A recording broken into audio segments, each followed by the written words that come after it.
వాళ్ళు ఎంటర్టైన్ చేశారు. పవన్ కళ్యాణ్ ప్రశంసలు వెనుక దేనికి?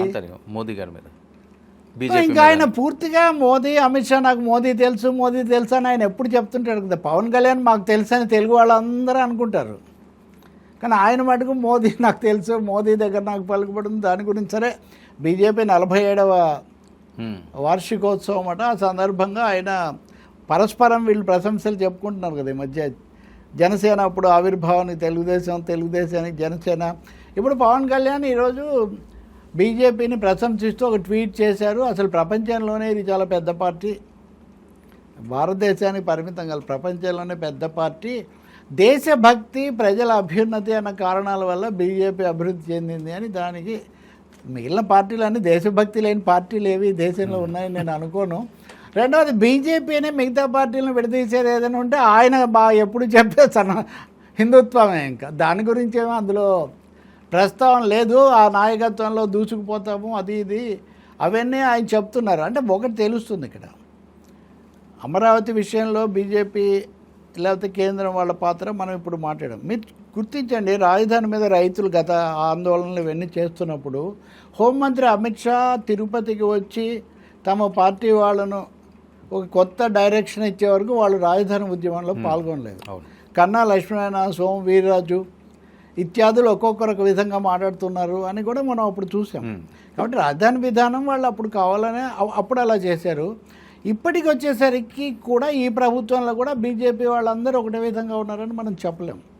సో ఈ నేపథ్యంలో పవన్ కళ్యాణ్ తెలుగుదేశంతో ఎంత మంచిగా ఉన్నా 15 ఏళ్ళు కొనసాగడం అంటున్నా, బీజేపీతో తన సంబంధాలను పటిష్టం చేసుకోవడం మీద బాగా ఆయన కేంద్రీకరిస్తున్నారు.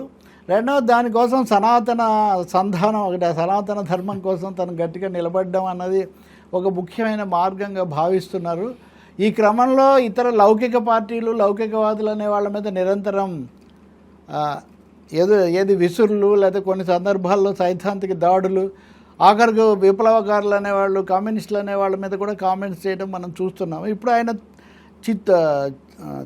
చెన్నై, మద్రాసు, తమిళనాడు ఎన్నికల ప్రచారంలో కూడా వెళ్ళి పాల్గొనాలని చెప్పి ఆయన ఇప్పుడు ఆ కార్యక్రమం కూడా రూపొందించుకుంటున్నారు. అంతేకాకుండా తెలంగాణలో కూడా ఎన్డీఏను ఏర్పాటు చేయాలనే ప్రయత్నాలు గట్టిగా జరుగుతున్నాయని కూడా చెప్తున్నారు.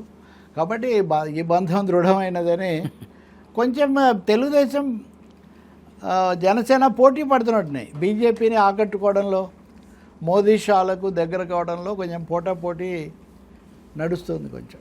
అందుకే మొన్న లోకేష్ ఏమో రాజధాని బిల్లు ఆమోదించగానే ఆయన వెళ్ళి మోదీ గారిని కలిసి ఆయన అక్కడ ఒక మీడియా కాన్ఫరెన్స్ పెట్టారు. సార్, అది ఎలా ఉంటే మరి ప్రకాష్ రాజ్ మాటలు ఖచ్చితంగా ప్రకాష్ రాజు, పవన్ కళ్యాణ్ 2 ధృవాలు అనుకోవాలి సినిమా రంగంలో. వకీల్ సాబ్లో కదా ఇద్దరు ఒకరితో ఒకరు వాదించుకుంటారు కదా, వకీల్ సాబ్ అంటాడు కదా ప్రకాష్ రాజు. సో ప్రకాష్ రాజు కేరళ వెళ్ళారు. నేను కేరళలో ఏదో కార్యక్రమంలో పాల్గొంటూ ఆయన ఎల్డీఎఫ్ మళ్ళీ రావాలి. పినరాయి విజయన్ 10 ఏళ్ల నుంచి ఉన్నాడు. మాకు 10 ఏళ్ల నుంచి మాకు హోప్ పినరాయి విజయనే. ఆయన మళ్ళీ వస్తే దేశంలో మోదీకి భయపడని ముఖ్యమంత్రులు కావాలి. మీరు ఇందాక అన్నారు ఎందుకు ఇంతగా పోగొడుతున్నారంటే మోదీకి భయపడుతున్నారు ముఖ్యమంత్రులు, ఉప ముఖ్యమంత్రులని ఒక భావన చాలా మందిలో ఉంది.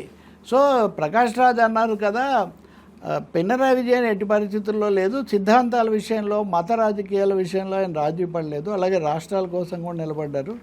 అందుకని పినరాయి విజయన్ మళ్ళీ రావాలని చెప్పి నేను కోరుకుంటున్నానని ఆయన బలంగా చెప్పారు. సరే, ఎన్నిక ఎల్లుండి ఎప్పుడో జరుగుతుంది, దాని ఫలితం ఎలా ఉంటుంది. తమిళనాడులో కూడా ఆ మాటకు వస్తే స్ట్రాంగ్, వాళ్ళు కూడా బీజేపీతో ఏమీ రాజీ పడే పరిస్థితి లేదు. కమల్ హాసన్ కూడా ఇంతే గట్టిగా ఉన్నారు. కమల్ హాసన్, ప్రకాష్ రాజ్ లాంటి వాళ్ళది ఒక విధానం అయితే ఇక్కడ సినిమాల పరంగా, రాజకీయంగా కూడా పవన్ కళ్యాణ్ ఇంకో విధానంగా ఉన్నట్టుంది. సార్, భార్యను భార్య కాదంటారా, చిల్లు అనుకోమంటారా? పలుకులు సెల్ఫ్ గోల్.